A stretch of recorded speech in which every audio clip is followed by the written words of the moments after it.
व्यासाय भवनाशाय शेषाय गुणराशये हृद्याय शुद्धविद्याय मध्वाय च नमो नमः। नारायणाय परिपूर्णगुणार्णवाय विश्वोदयस्थितिलयो नियतिप्रदाय ज्ञानप्रदाय विबुधा सुरसौख्यदुःखसत्कारणाय वितताय नमो नमस्ते। श्रीगुरुभ्यो नमः। हरिः ओम्। ದೃಪದ ಪಾಂಡವರು ವಾಸವಾಗಿದ್ದಂತಹ ಮನೆಗೆ ಬಂದು ಹೇಳ್ತಾರೆ, ನಿಮ್ಮಲ್ಲಿ ಯಾರು ಬೇಕಾದ್ರೂ ಕೂಡ ನನ್ನ ಮಗಳನ್ನು ಮದುವೆ ಆಗಬಹುದು ಅಂತ. ಅದಕ್ಕೆ ಧರ್ಮರಾಜ ಹೇಳ್ತಾನೆ, ನಾವೆಲ್ಲರೂ ಕೂಡ 5 ಜನ ಸೇರಿಕೊಂಡು ನಿನ್ನ ಮಗಳನ್ನ ಮದುವೆ ಆಗ್ತೇವೆ ಅಂತ. ಅವಾಗ ಅದು ಹೇಗ್ ಸಾಧ್ಯ, ಇದು ಅಶಾಸ್ತ್ರೀಯ ಅಂತೆಲ್ಲ ಹೇಳಿದಾಗ ಅಲ್ಲಿಗೆ ಸಾಕ್ಷಾತ್ ವೇದವ್ಯಾಸ ರೂಪಿಯಾದಂತಹ ಪರಮಾತ್ಮ ಬರ್ತಾರೆ. ವೇದವ್ಯಾಸ ದೇವರು ಹೇಳ್ತಾರೆ, ನಿನ್ನ ಈ ಮುಂದಿರುವಂತ 5 ಜನ ಧರ್ಮರಾಜ, ಭೀಮಸೇನ, ಅರ್ಜುನ, ನಕುಲ ಸಹದೇವ ಇವ್ರ್ಯಾರು ಕೂಡ ಸಾಮಾನ್ಯರಲ್ಲ.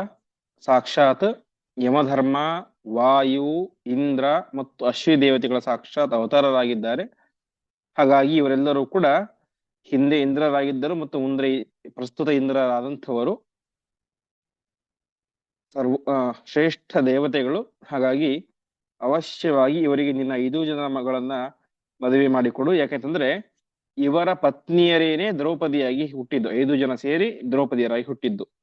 ವಾಯುವಿನ ಹೆಂಡತಿ, ಯಮನ ಹೆಂಡತಿ, ದೇವೇಂದ್ರನ ಹೆಂಡತಿ, ಅಶ್ವಿನಿ ದೇವತೆಗಳ ಹೆಂಡತಿ, ಇವರೆಲ್ಲರೂ ಕೂಡ ಸೇರಿ ಏನೆ ಒಂದು ಶರೀರವನ್ನು ಧಾರಣೆ ಮಾಡಿ ದ್ರೌಪದಿಯಾಗಿ ಹುಟ್ಟಿದ್ದಾರೆ.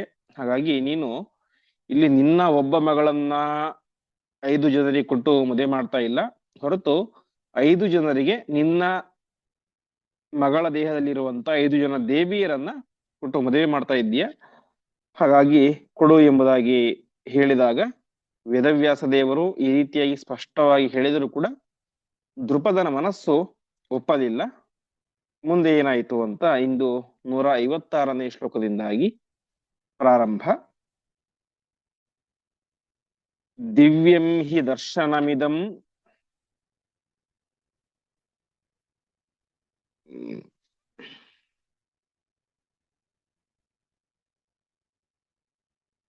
ತವ ದತ್ತ ಮಧ್ಯ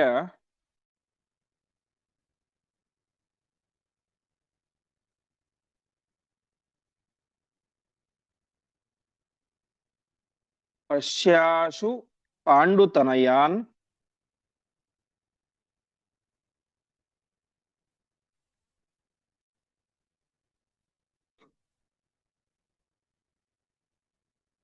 ದಿವಿ ಸಂಸ್ಥಿತಾಂಸ್ತ್ವಂ.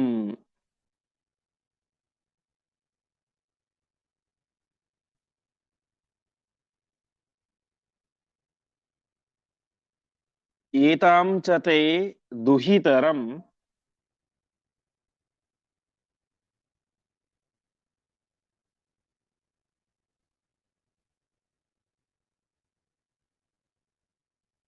ಸಹ ತೈಃ ಪೃಥಕ್ ಸ್ಥಾಂ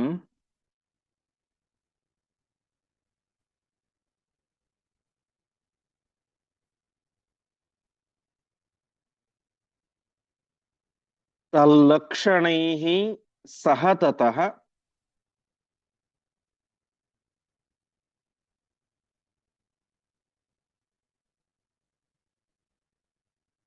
ಕುರುತೆ ಕುರುತೆ ಯಥೇಷ್ಟಂ.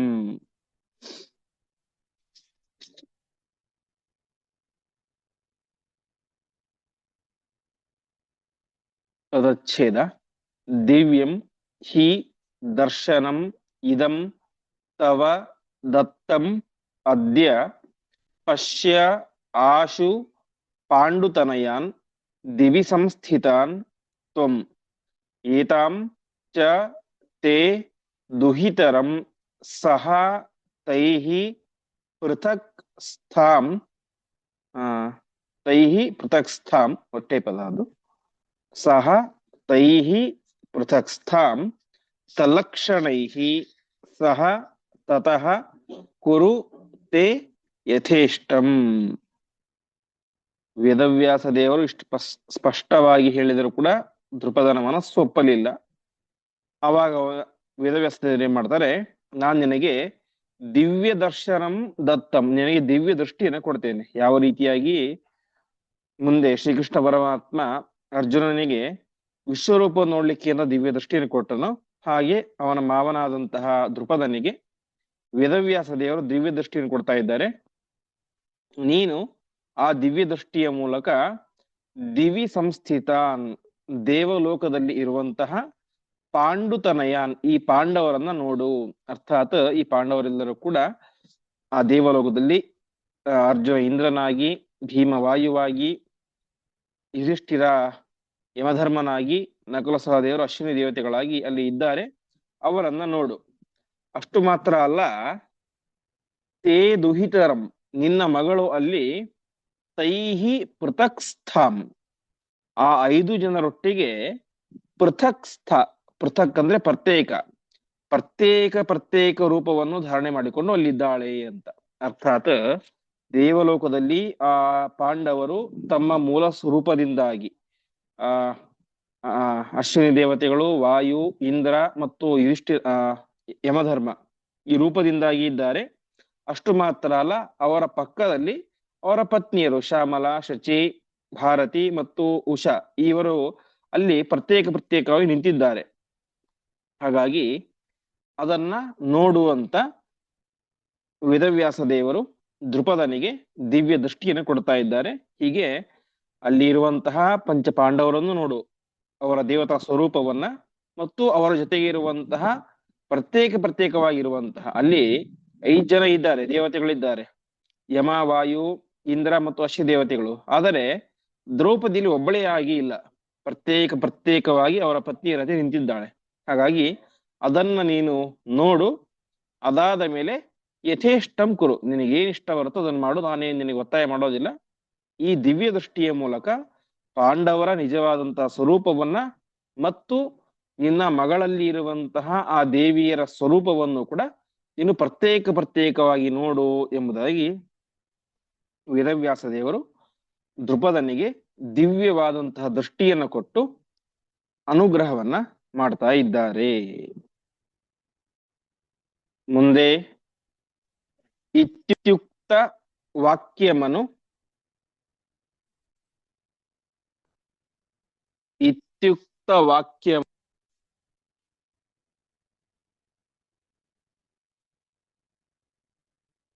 ತಾನ್ ಸದದರ್ಶ ರಾಜ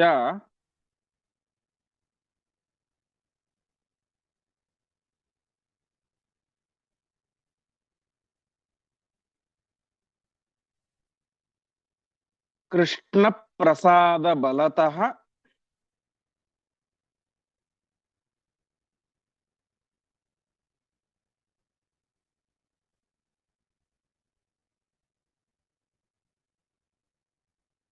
ದಿವಿ ತಾದೃಶಾಂಶ್ಚ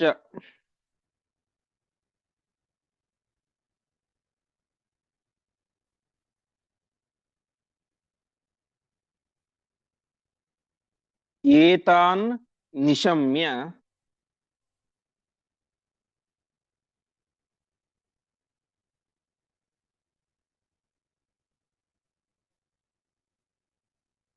ಚರಣೌ ಜಗದೀಶಿತುಶ್ಚ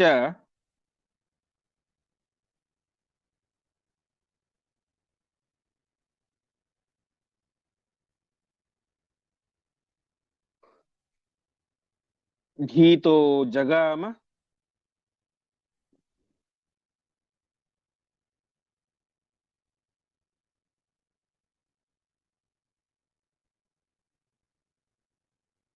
ಶರಣಂ ತದನಾದರೇಣ.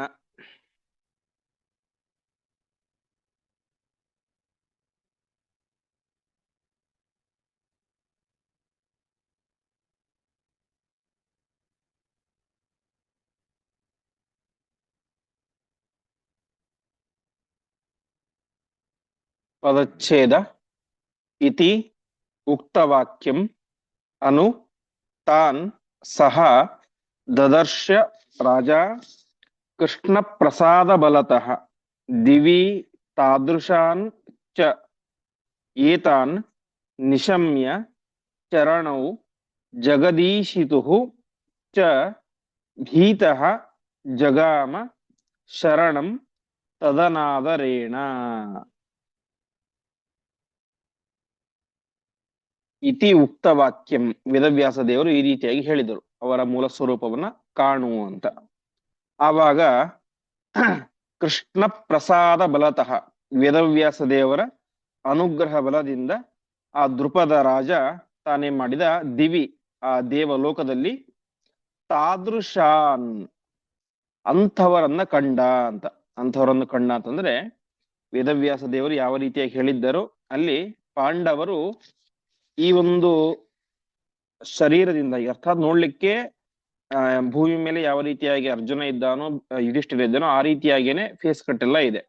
ಆದರೆ ಲಕ್ಷಣಗಳು ಯಾವ ರೀತಿಯಾಗಿದ್ದಾವೆ, ಯಮನ ಲಕ್ಷಣ ಯುಧಿಷ್ಠಿರನಲ್ಲಿ ಕಾಣ್ತಾ ಇದೆ, ವಾಯುದೇವರ ಲಕ್ಷಣ ಭೀಮನಲ್ಲಿ, ಹೀಗೆ ಆಯಾಯ ದೇವತೆಗಳ ಅವತಾರ ಯಾರ್ಯಾರಾಗಿದ್ದರಲ್ಲ ಅವರವರ ಲಕ್ಷಣದಿಂದಾಗಿ ಕೂಡಿಕೊಂಡು ಪಾಂಡವರು ದೇವಲೋಕದಲ್ಲಿ ನಿಂತಿದ್ದಾರೆ.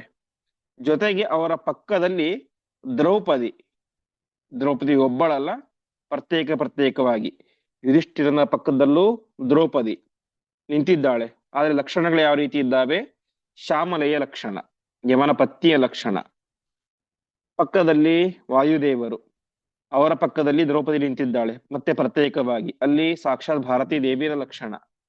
ಅವರ ಪಕ್ಕದಲ್ಲಿ ದೇವೇಂದ್ರ ಅರ್ಜುನ, ಅದರ ಪಕ್ಕದಲ್ಲಿ ದ್ರೌಪದಿ ಶಚಿಯ ಲಕ್ಷಣಗಳಿಂದಾಗಿ, ಮತ್ತೆ ಅಶ್ವಿ ದೇವತೆಗಳು ಅವರ ಪಕ್ಕದಲ್ಲಿ ದ್ರೌಪದಿ ಅವರ ಪತ್ನಿಯ ಲಕ್ಷಣದಿಂದಾಗಿ, ಹೀಗೆ 5 ಜನ ದೇವತೆಗಳು ಪಾಂಡವರು ಯಮ, ವಾಯು, ಇಂದ್ರ, ಅಶ್ವಿನಿ ದೇವತೆಗಳ ಲಕ್ಷಣಗಳಿಂದಾಗಿ ಅಲ್ಲಿ ನಿಂತಿದ್ದಾರೆ.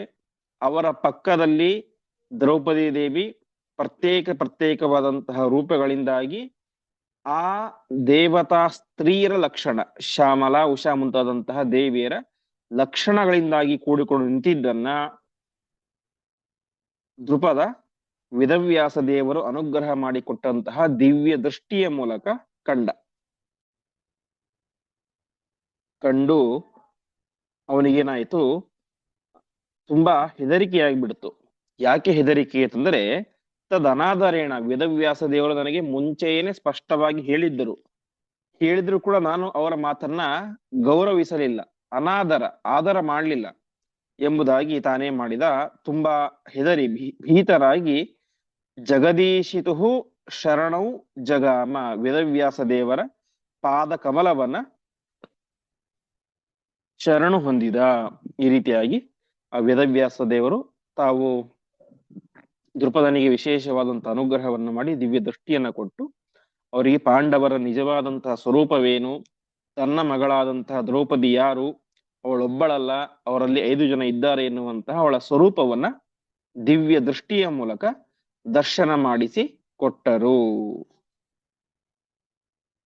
ಮುಂದೆ ದತ್ವಾ ಭಯಂ ಸ ಭಗವಾನ್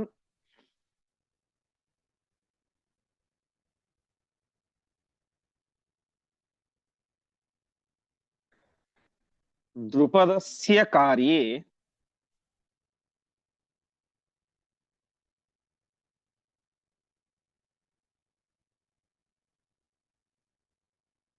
ತೇನೋಮಿತಿ ಸ್ಮ ಕಥಿತೆ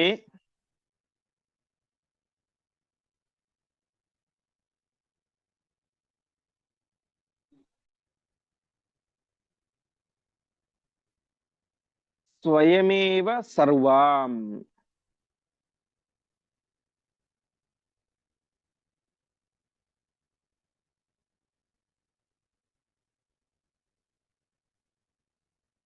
ವೈವಾಹಿಕೀಂ ಕೃತಿಮಥ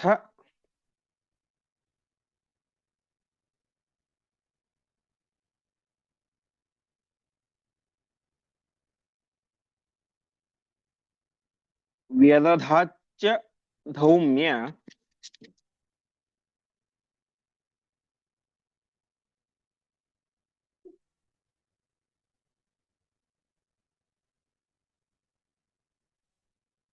ಯುಕ್ತ ಕ್ರಮೇಣ ಜಗೃಹುಹು.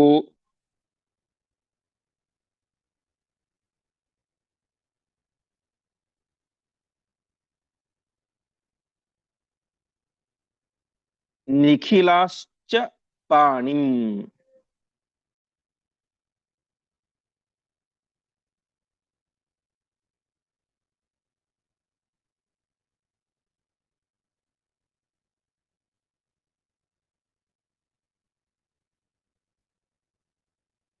तदच्छेद दत्त्वा अभयं सः भगवान् द्रुपदस्य कार्ये तेन ओम इति स्म कथिते स्वयमेव स्वयं एव सर्वान् वैवाहिकीं कृतिम् अथ व्यदधात् च धौम्ययुक्तः क्रमेण जगृहुः निखिलाः च ಪಾಣಿಂ. ವೇದವ್ಯಾಸ ದೇವರು ತಮ್ಮ ಮಾತಿಗೆ ದೃಪದ ಏನೋ ವಿರೋಧ ಮಾಡಿದ ಅಂತ ಸಿಟ್ಟಿಗೆ ಬರ್ಲಿಲ್ಲ, ಶಾಪ ಕೊಡ್ಲಿಲ್ಲ, ಏನೂ ಮಾಡ್ಲಿಲ್ಲ. ಯಾಕೆಂದ್ರೆ ಅದು ಸಹಜವಾಗಿ ಒಬ್ಬ ಕನ್ಯೆಯ ತಂದೆಗೆ 5 ಜನ ಮಕ್ಕಳೊಟ್ಟಿಗೆ ಮದುವೆ ಅಂತಂದ್ರೆ ಆ ಒಂದು ದುಗುಡ, ಹೆದರಿಕೆ ಎಲ್ಲ ಕೂಡ ಆಗೋದು ಸಹಜ. ಹಾಗಾಗಿ ವೇದವ್ಯಾಸ ದೇವರು ತಾವೇನ್ ಮಾಡಿದ್ರು, ಅಭಯಂ ದತ್ವ, ಅವನಿಗೆ ಅಭಯವನ್ನ ನೀಡಿದರು. ಹೆದರಬೇಡ, ನಿನಗೆ ನೀನು ಕನ್ಯಾದಾನವನ್ನು ಮಾಡು, ನಿನಗೆ ಉತ್ತಮವಾದಂತಹ ಮಂಗಳ ಆಗುತ್ತೆ, ಪುಣ್ಯ ಬರುತ್ತೆ ಅಂತೆಲ್ಲ ಹೇಳಿ ಅವನು ಆ ತೇನ ಓಂ ಇತಿ ಸ್ವ ಕಥಿತೆ, ಅವನು ಓಂ ಅಂತ ಹೇಳಿದ. ಓಂ ಅಂತಂದ್ರೆ ಆಯಿತು ಅಂತ ಹೇಳಿ, ನಾನು ನನ್ನ ಮಗಳನ್ನ ಇವರಿಗೆ ಕೊಟ್ಟು ಮದುವೆ ಮಾಡ್ತೀನಿ ಅಂತ ಹೇಳಿದಾಗ ತಾನೇ ಮಾಡಿದರು ವೇದವ್ಯಾಸ ದೇವರು ಸ್ವಯಮೇವ ಸರ್ವಾಂ ವೈವಾಹಿಕೀಂ ಕೃತಿಂ, ತಾವೇ ಆ ವಿವಾಹ ಸಂಬಂಧಿಯಾದಂತಹ ಎಲ್ಲ ಕಾರ್ಯಗಳನ್ನು ಕೂಡ ನಡೆಸಿಕೊಟ್ಟರು. ಯಾರ ಜೊತೆಗೆ? ಧೌಮ್ಯಯುಕ್ತ, ಪುರೋಹಿತರಾದಂತಹ ಧೌಮ್ಯರೊಟ್ಟಿಗೆ ಸೇರಿಕೊಂಡು ತಾವೇ ಆ ವಿವಾಹದ ಎಲ್ಲ ಕಾರ್ಯಗಳನ್ನ, ಪೌರೋಹಿತ್ಯಾದಿ ಕಾರ್ಯಗಳನ್ನ ನೆರವೇರಿಸ್ತಾ ಇದ್ದಾರೆ. ಇದಾದ ಮೇಲೆ ನಿಖಿಲಾಹ, ಎಲ್ಲ ಪಾಂಡವರು ಕೂಡ ಸೇರಿಕೊಂಡು ಕ್ರಮೇಣ, ಕ್ರಮ ಪ್ರಕಾರವಾಗಿ ಪಾಣಿಂ ಜಗೃಹು, ಪಾಣಿಗ್ರಹಣವನ್ನ ಮಾಡಿದರು ಅಂತ. ಅಂದ್ರೆ ಒಟ್ಟು 5 ದಿವಸ ಆ ಒಂದು ವಿವಾಹ ಕಾರ್ಯ ಆಯಿತು. ಮೊದಲ ದಿವಸ ಧರ್ಮರಾಜ ಪಾಣಿಗ್ರಹಣವನ್ನು ಮಾಡಿದ, ಮದುವೆಯಾದ. ಅದಾದ ಮೇಲೆ ಅಂದ್ರೆ ದ್ರೌಪದಿಯಲ್ಲಿರುವಂತಹ ಶ್ಯಾಮಲಾದೇವಿಯನ್ನ. 2ನೇ ದಿವಸ ವಾಯುದೇವರು, ಭೀಮಸೇನ ದೇವರು ದ್ರೌಪದಿಯಲ್ಲಿರುವಂತಹ ಭಾರತೀಯನ ಮದುವೆಯಾದರು. 3ನೇ ದಿವಸ ಅರ್ಜುನ ದ್ರೌಪದಿಯಲ್ಲಿದ್ದಂತಹ ಶಚಿಯನ್ನು ವಿವಾಹವಾದ. 4 ಮತ್ತು 5ನೇ ದಿವಸ ನಕುಲ ಸಹದೇವರು ಅವರಲ್ಲಿ ಇದ್ದಂತಹ ದ್ರೌಪದಿಯಲ್ಲಿದ್ದಂತಹ ಉಷಾದೇವಿಯೊಟ್ಟಿಗೆ ವಿವಾಹವನ್ನಾದರು. ಹೀಗೆ ಕ್ರಮೇಣ ನಿಖಿಲಾಹ ಪಾಣಿಂ ಜಗರುಹು, ಕ್ರಮ ಪ್ರಕಾರವಾಗಿ 5 ಜನ ದ್ರೌಪದಿಯ ಪಾಣಿಗ್ರಹಣವನ್ನ ಮಾಡ್ತಾ ಇದ್ದಾರೆ. ಈ ರೀತಿಯಾಗಿ ಮಹಾಭಾರತದಲ್ಲಿ ಒಂದು ಪ್ರಧಾನವಾದಂತಹ ಘಟ್ಟ ದ್ರೌಪದಿಯ ವಿವಾಹ. ಯಾಕೆಂದ್ರೆ ಅದೇನೋ ಸಾಮಾನ್ಯ ಒಂದು ಸ್ವಯಂವರ ಆಗಿತ್ತು, ಯಾರೋ ಒಬ್ಬರು ಮದುವೆ ಆಗ್ಬಿಟ್ಟಿದ್ರು ಅಂದ್ರೆ ಅದು ಏನು ಅನಿಸ್ತಾ ಇರ್ಲಿಲ್ಲ. ಆದರೆ ಅದರ ಹಿನ್ನೆಲೆಯಲ್ಲಿ ದ್ರೌಪದಿ 5 ಜನ ಗಂಡಂದಿರನ್ನ ಪಡೆಯುವ ಹಿನ್ನೆಲೆಯಲ್ಲಿ ಇಷ್ಟೆಲ್ಲಾ ಕಾರ್ಯ ಇದೆ. ವೇದವ್ಯಾಸ ದೇವರ ಒಂದು ದಿವ್ಯ ದೃಷ್ಟಿಯನ್ನ ಕೊಟ್ಟು ದರ್ಶನವನ್ನು ಮಾಡಿಸಿ ಎಲ್ಲವೂ ಕೂಡ ಮಾಡ್ತಾರೆ. ಹೀಗೆ ಒಂದು ಪ್ರಧಾನವಾದಂತಹ ಹಂತ ಪಾಂಡವರ ಜೀವನದಲ್ಲಿ ಆಯಿತು, ದ್ರೌಪದಿಯ ಜೀವನವಾಯಿತು, ಅಥವಾ ಮಹಾಭಾರತದ ಕಥಾಭಾಗದಲ್ಲಿ ಆದರೂ ಆಯಿತು, ಅದು ಪಾಂಡವರ ವಿವಾಹ. ಹೀಗೆ ಪಾಂಡವರ ವಿವಾಹ ವೇದವ್ಯಾಸ ದೇವರ ಸಮ್ಮುಖದಲ್ಲಿ ವೈಭವದಿಂದಾಗಿ ನಡೀತಾ ಇದೆ. ಮುಂದೆ ಪಾಂಚಾಲಕೇಶು ಚ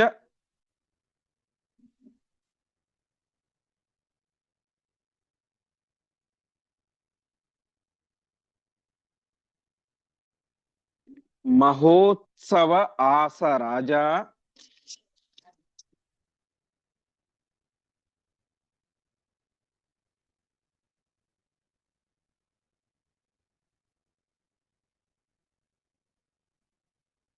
ತುಷ್ಟೋಭವತ್ ಸಹ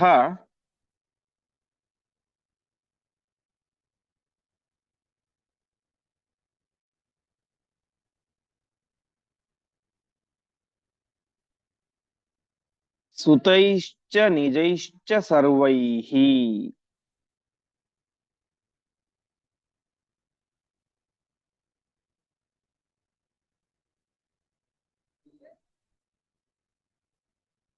ಪೌರೈಶ್ಚ ಜಾನಪದಿಕೈಶ್ಚ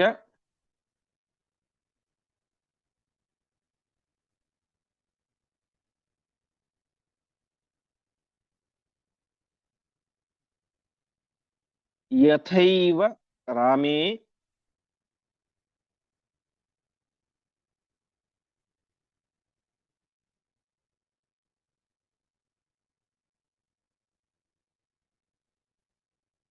दत्त्वा सुतां जनकः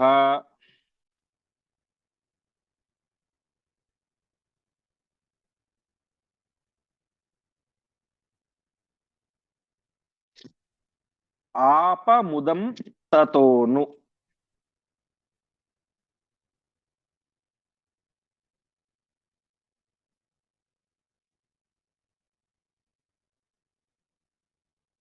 पदच्छेद पाञ्चालकेषु च महोत्सवः आस राजा तुष्टः अभवत् सः सुतैः च निजैः च सर्वैः पौरैः च जानपदिकैः च यथा एव रामे दत्त्वा सुतां जनकः आप मुदं ततः अनून्।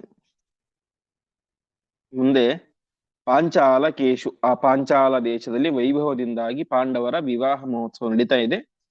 ಆ ಸಂದರ್ಭದಲ್ಲಿ ದ್ರುಪದ ಮಹಾರಾಜ ತನ್ನ ಸುತೈಹಿ ಅನೇಕ ಜನ ಮಕ್ಕಳೊಂದಿಗೆ ಸೇರಿಕೊಂಡು ಮತ್ತು ನಿಜೈಹಿ, ನಿಜ ಅಂದ್ರೆ ತನ್ನವರು ಬಂಧು ಬಾಂಧವರೊಟ್ಟಿಗೆ ಸೇರಿಕೊಂಡು ಪೌರೈಶ್ಚ ಜಾನಪದಿಕೈಹಿ, ಪಟ್ಟಣದ ವಾಸಿಗಳು ಮತ್ತು ಗ್ರಾಮವಾಸಿಗಳು ಜಾನಪದಿಗಳು, ಹೀಗೆ ಒಟ್ಟಿನಲ್ಲಿ ತನ್ನ ದೇಶದ ಎಲ್ಲ ವಾಸಿಗಳೊಂದಿಗೆ ಸೇರಿಕೊಂಡು ತಾನೇ ಮಾಡಿದ ಆ ಮದುವೆಯ ಕಾರ್ಯವನ್ನ ನಡೆಸಿದ. ಅದರಿಂದಾಗಿ ಅವನಿಗೆ ಭಾರಿ ಸಂತೋಷ ಆಯಿತು ಅಂತೆ. ಯಾವ ರೀತಿ ಅಂತಂದ್ರೆ, ಹಿಂದೆ ಯಾವ ರೀತಿಯಾಗಿ ರಾಮದೇವರಿಗೆ ಸುತಾಂ ದತ್ವ, ತನ್ನ ಮಗಳಾದಂತಹ ಸೀತೆಯನ್ನು ಕೊಟ್ಟು ಜನಕ ಮುದಮ್ಮಾಪ ಸಂತೋಷಗೊಂಡಿದ್ದನು, ಆ ರೀತಿಯಾಗಿ ದ್ರುಪದನು ಕೂಡ ತನ್ನ ಮಗಳಾದಂತಹ ದ್ರೌಪದಿ ದೇವಿಯನ್ನ ಪಂಚ ಪಾಂಡವರಿಗೆ ಕೊಟ್ಟು ಭಾರಿ ಸಂತೋಷಗೊಂಡ. ಈ ರೀತಿಯಾಗಿ ದ್ರುಪದನ ಮಗಳಾದಂತಹ ದ್ರೌಪದಿ ದೇವಿಯ ವಿವಾಹ ಎಲ್ಲ ಪಟ್ಟಣದ ವಾಸಿಗಳ ಜೊತೆಗೆ ದೇಶವಾಸಿಗಳ ಮಧ್ಯದಲ್ಲಿ ವೈಭವದಿಂದಾಗಿ ನಡೆಯಿತು. ದ್ರುಪದ ಮಹಾರಾಜನಿಗೆ ಇಲ್ಲಿ ತನಕ ಇದ್ದಂತಹ ದುಗುಡ, ದುಃಖ, ಬೇಸರ, ಚಿಂತೆ ಎಲ್ಲವೂ ಕೂಡ ಪರಿಹಾರವಾಗಿ ಭಾರಿ ಆನಂದದಿಂದಾಗಿ ತಾನು ಕನ್ಯಾದಾನವನ್ನು ಮಾಡಿ ಸಂತೋಷ ಪಡ್ತಾ ಇದ್ದಾನೆ. ಮುಂದೆ ಉದ್ವಾಹ್ಯ ತತ್ರ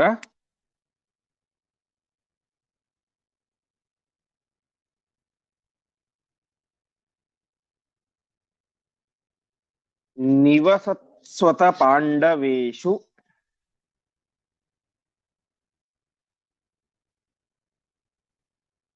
ಅಥವಾ ನಿವಸತ್ಸು ಚ ಪಾಂಡವೇಶು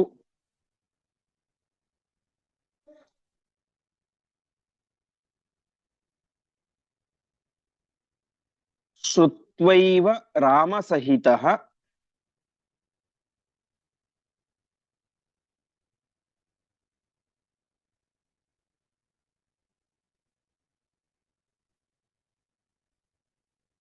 ಸಹ ಯಾದವೈಶ್ಚ.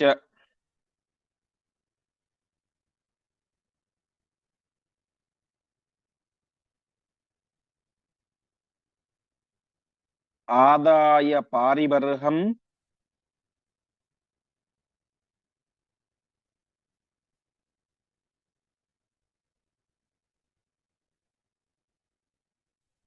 ಬಹುಲಂ ಸ ಕೃಷ್ಣಃ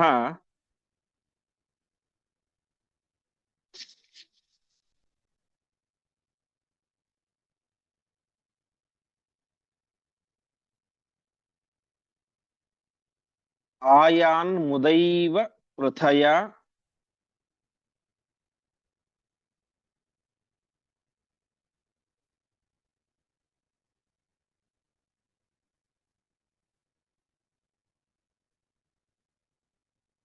ಸಹಿತಾಂಶ್ಚ ಪಾರ್ಥಾನ್.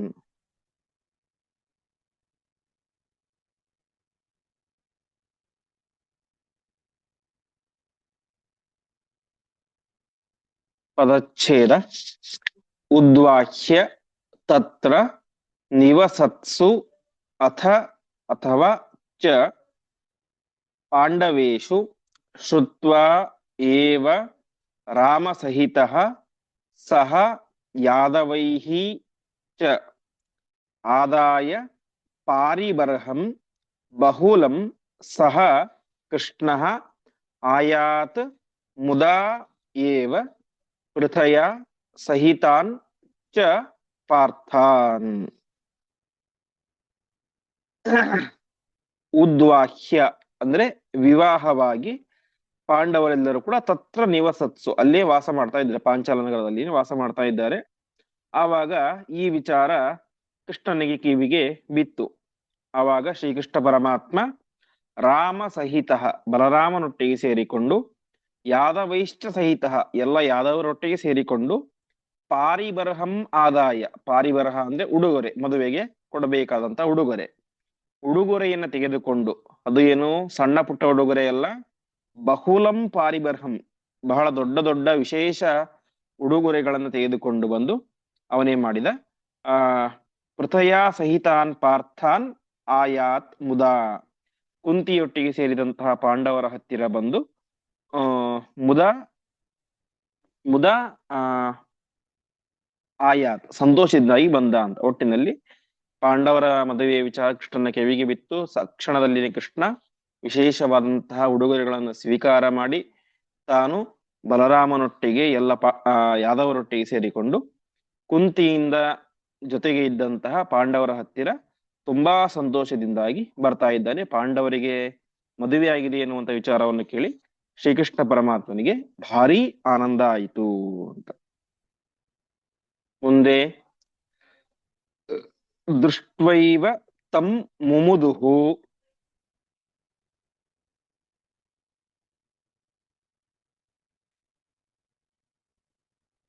ಆಶು ಕುರುಪ್ರವೀರಾಃ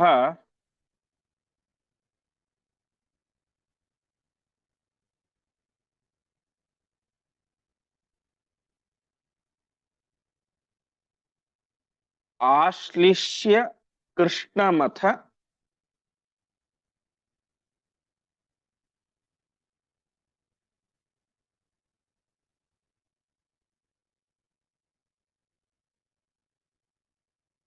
ನೇಮುರಸೌಚ ಕೃಷ್ಣಾಂ.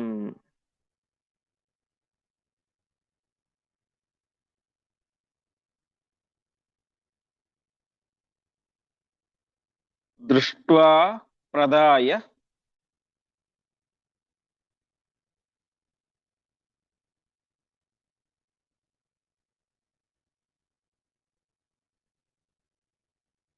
ಗೃಹಯೋಗ್ಯ ಸಮಸ್ತ ಭಾಂಡಂ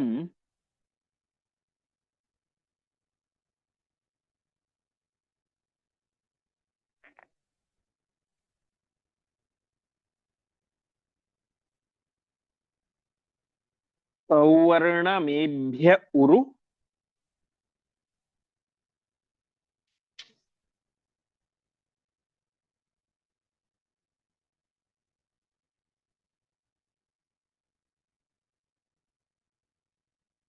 ಭೂಷಣಮಚ್ಯುತೋದಾತ್.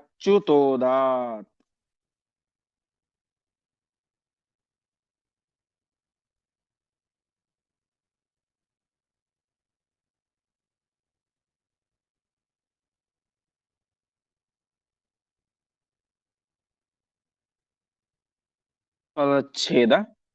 ದೃಷ್ಟ್ವಾ ಏವ ತಂ ಮುಮುದುಹು ಆಶು ಕುರುಪ್ರವೀರಾಃ ಆಶ್ಲಿಷ್ಯ ಕೃಷ್ಣಂ ಅಥ ನೇಮುಹು ಅಸೌ ಚ ಕೃಷ್ಣಾಂ ದೃಷ್ಟ್ವಾ ಪ್ರದಾಯ ಗೃಹಯೋಗ್ಯ ಸಮಸ್ತ ಭಾಂಡಂ ಸೌವರ್ಣಂ ಏಭ್ಯಃ ಉರುಭೂಷಣಂ ಅಚ್ಯುತಃ ಅದಾತ್. ಕೃಷ್ಣನನ್ನ ಯಾವಾಗ ದೃಷ್ಟ್ವಾ ಎವ ಕಂಡರೋ ಆವಾಗ ಕುರುಪ್ರವೀರಾಹ ಕುರುವಂಶದ ಆ ಎಲ್ಲ ಪಾಂಡವರು ಕೂಡ ಆಶು ಮುಮುದುಹು ತುಂಬಾ ಆನಂದವನ್ನು ಪಟ್ಟರುವಂತೆ. ಆವಾಗ ಶ್ರೀಕೃಷ್ಣ ಪರಮಾತ್ಮನನ್ನ ಎಲ್ಲರೂ ಕೂಡ ಆಶ್ಲಿಷ್ಯ ಆಲಿಂಗನ ಮಾಡಿಕೊಂಡು ಶ್ರೀಕೃಷ್ಣ ಪರಮಾತ್ಮನಿಗೆ ನೇಮುಹು ನಮಸ್ಕಾರ ಮಾಡ್ತಾ ಇದ್ದಾರೆ. ಆ ಶ್ರೀಕೃಷ್ಣ ಪರಮಾತ್ಮನು ಕೂಡ ಕೃಷ್ಣಾಂ ದೃಷ್ಟ ಕೃಷ್ಣೆಯನ್ನ ಕಂಡ, ಅರ್ಥಾತ್ ದ್ರೌಪದಿಯನ್ನ ಕಂಡ. ದ್ರೌಪದಿಯನ್ನು ನೋಡಿ ಗೃಹಯೋಗ್ಯ ಸಮಸ್ತ ಭಾಂಡಂ ಮನೆಗೆ ಬೇಕಾದಂತಹ ಎಲ್ಲ ರೀತಿಯಾದಂತಹ ಭಾಂಡಗಳನ್ನ, ಭಾಂಡ ಅಂದ್ರೆ ಪಾತ್ರೆ, ಎಲ್ಲ ರೀತಿಯಾದಂತಹ ಪಾತ್ರೆಗಳನ್ನ ಕೊಡ್ತಾ ಇದ್ದಾನೆ.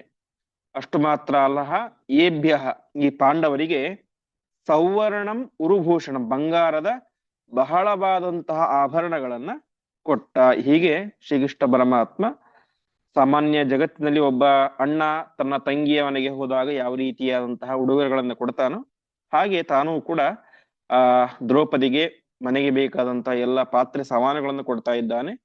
ಪಾಂಡವರಿಗೆ ಬೇಕಾದಂತಹ ಎಲ್ಲ ಬಂಗಾರದ ಬಹಳವಾದಂತಹ ಆಭರಣಗಳನ್ನ ನೀಡಿ ಒಂದು ಮದುವೆಯ ಒಂದು ಉಡುಗೊರೆಯನ್ನು ಕೊಡುವಂತಹ ಸಂಪ್ರದಾಯವನ್ನ ತಾನೂ ಕೂಡ ಅನುಸರಿಸಿ ತೋರಿಸ್ತಾ ಇದ್ದಾನೆ. ಹೀಗೆ ವಿಶೇಷವಾದಂತಹ ಆಭರಣಗಳನ್ನ ಪಾತ್ರೆಗಳನ್ನ ಎಲ್ಲವನ್ನು ಕೂಡ ಶ್ರೀಕೃಷ್ಣ ಪರಮಾತ್ಮ ಪಾಂಡವರಿಗೆ ಕೊಟ್ಟ ಅಂತ.